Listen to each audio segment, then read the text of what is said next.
¿Estamos de acuerdo? Ya nomás cambié la posición de la fuente, establezco ahora en ese mismo circuito la ley de Kirchhoff de corrientes, ya me brinco la cuestión matemática, me voy nada más para poder definir la matriz con los elementos propios de las mallas y el elemento común para la malla 1, la malla 2, que era de 5 ohms, y la fuente de tensión es común para la malla 2 y la 3, y cuál será el resultado de esas corrientes.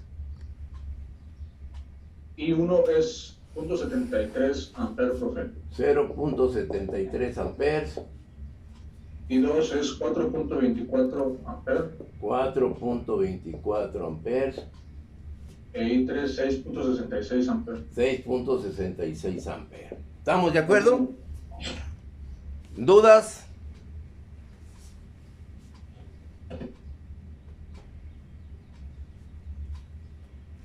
¿Podré demostrar la I3 aplicando la ley de Ohm?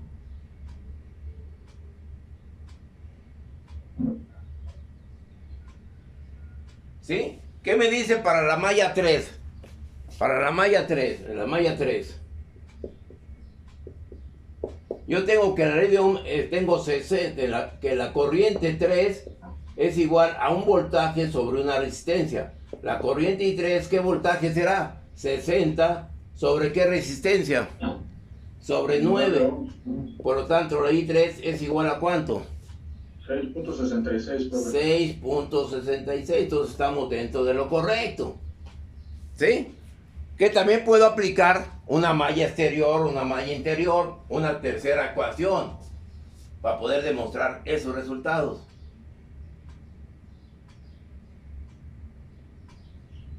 ¿Dudas?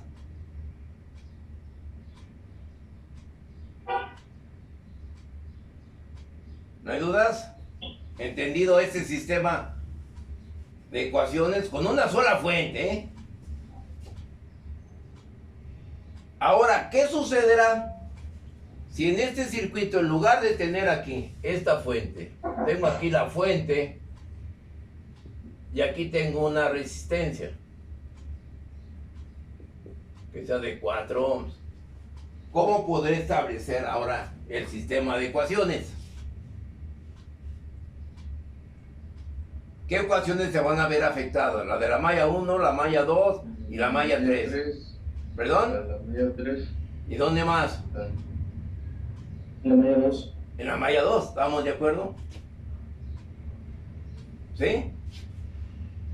¿Alguna duda? Y observe, tengo una ecuación, un ejercicio aplicando el análisis de mallas con una sola fuente de tensión, que yo no lo veo muy propio hacer este sistema de mallas, ¿sí?, para este tipo de circuitos. Yo no conjugo ni comulgo con aplicar este análisis o esta herramienta para un circuito donde tengamos nada más una sola fuente, que yo lo puedo determinar por los métodos tradicionales, para que no se nos olvide la ley de Ohm, la ley de Kirchhoff de tensiones, la ley de Kirchhoff de corriente, la regla del divisor de tensión, la regla del divisor de corriente. Porque ustedes vean aquí, la regla del divisor de tensión ni la mencioné. Lo mismo de la de corriente. ¿Sí? Y también hay que tener propio y sacar un circuito equivalente. No olvidemos esos detalles, porque son primordiales. Bueno, ahorita aquí estamos viendo este análisis con una sola fuente.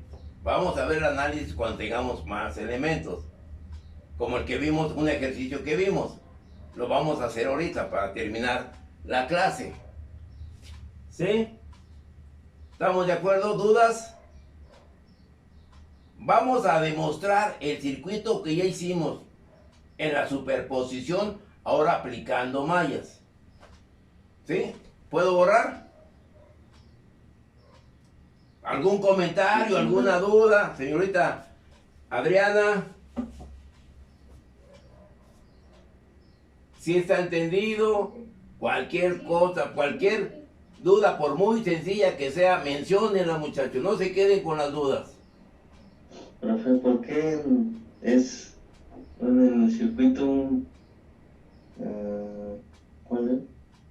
En la malla, bueno, en el circuito 1 es 0 y 3. Porque, observa, esta corriente que yo tengo aquí en la I3, pasa por esta resistencia, pasa por esta resistencia y pasa por esta resistencia. Ya para acá ya tiene mucha resistencia, ya no alcanza a llegar esta corriente, afectar esta corriente a este elemento. ¿Sí? Quizá tengamos nosotros una tensión muy elevada que probablemente pueda tener acá afecto en la 3, cuando la tensión es muy elevada y los elementos son muy pequeños. Por ejemplo, ¿qué es lo que va a suceder si en este elemento, tenemos aquí lo siguiente? Que no existe este elemento por X causa, se colocó en cortocircuito. Se colocó en cortocircuito. ¿Qué va a suceder ahora con las cosas? La cámara, profe. Ah, perdón. Ah, ya se volteó para el cielo. ¿De qué es? ¿No se ve? No, se apagó la cámara o algo así. Se apagó. Se apagó, entonces quiere decir que se ha de ver estirado por acá. ¿Sí? ¿No se ve?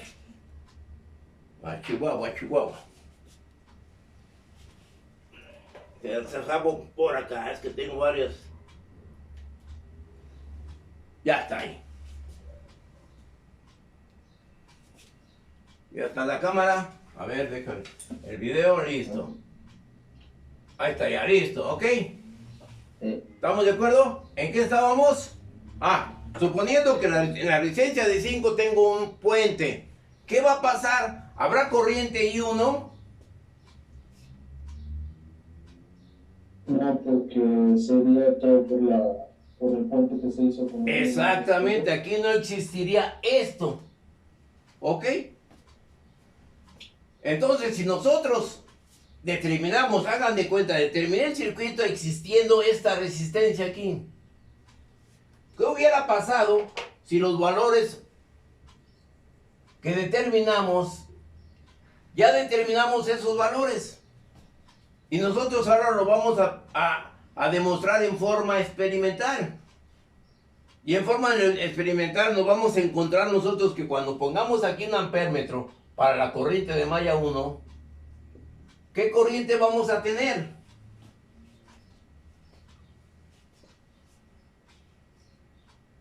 Cuando tengamos el core. Yo doy por hecho que existe esta resistencia de 5 ohms. Hago el cálculo y tengo esos valores de corriente. Teóricamente. Me voy en forma experimental y sucede que este elemento está en cortocircuito. Pongo el ampérmetro y ¿qué valor de corriente voy a tener en la corriente I1? 0, profe. 0.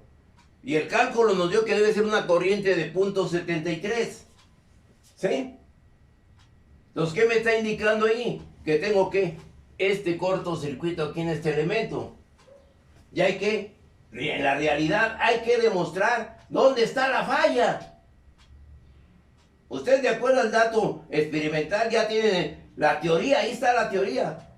Ahora, esa teoría la van a demostrar en forma experimental. ¿Por qué? Porque ya falló el circuito. Ya esta línea quedó fuera de servicio. ¿Sí o no?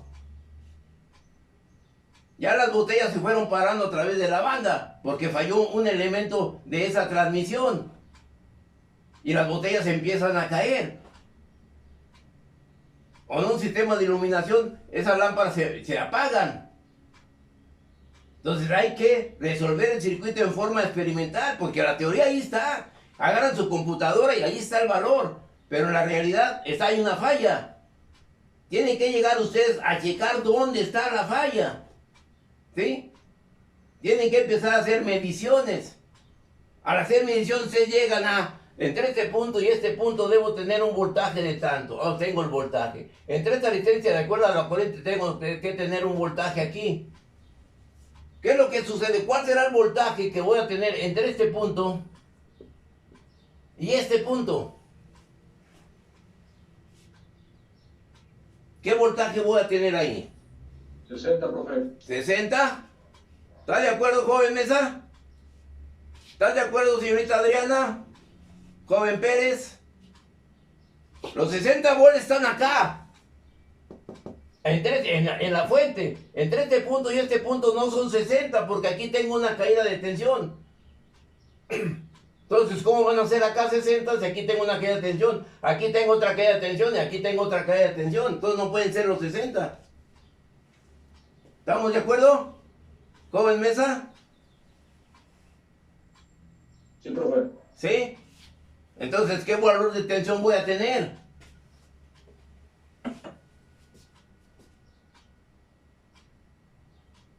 Sí, escucho. ¿Ya se quedaron sordos? A ver, jóvenes. El Kiko. 15.78, profe. ¿Cuánto? 15.78. ¿Están de acuerdo?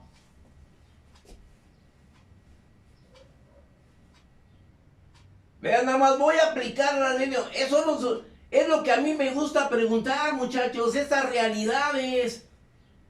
Qué bueno que me tienen esa respuesta, qué bueno que me doy a entender cuál es el proceder del conocimiento, cuál es el proceder de razonar, cuál es la habilidad y la destreza que están adquiriendo ustedes.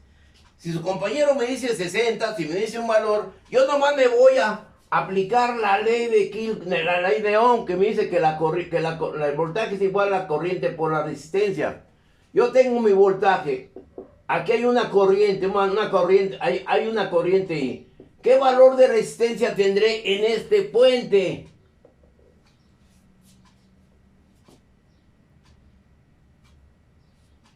¿Qué valor de resistencia tendré si es un conductor, es un corto? Cero. Cero. Por lo tanto, ¿la tensión de cuánto me va a dar? Cero. Cero. Entonces quiere decir que ahí está el problema. ¿Sí? ¿Estamos de acuerdo? ¿Alguna duda?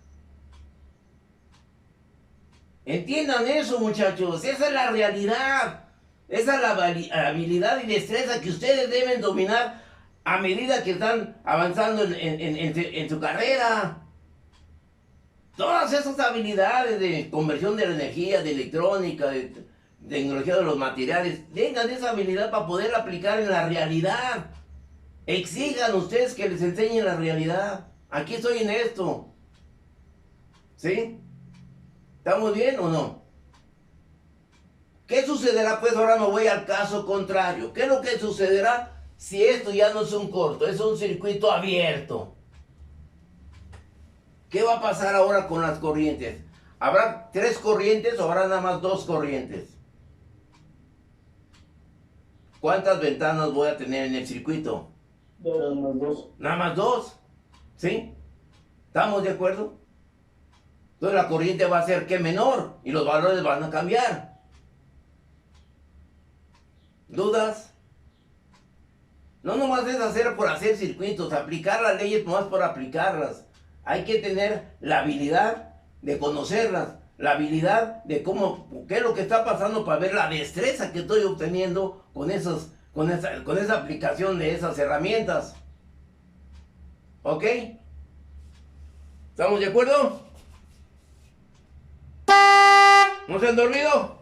¿No? No, aquí somos. ¿Estamos bien? No, profe. ¿Sí? Sí. ¿Alguna duda? ¿No hay dudas? Bueno, entonces voy a borrar y voy a comprobar, ¿sí? O lo voy a realizar para que comprueben ustedes sus valores con el circuito que ya lo hicimos con superposición. Voy a borrar esto.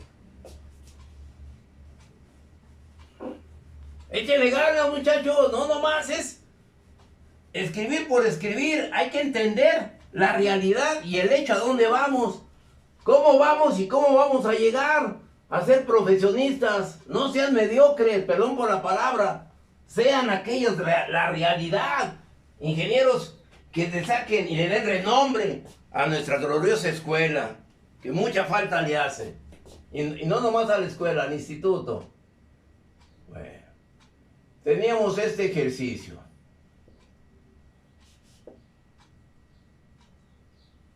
que lo vamos a hacer el lunes, ya lo hicimos parte. Tenemos este circuito. ¿Sí se acuerdan de él? ¿Me pueden proporcionar los valores?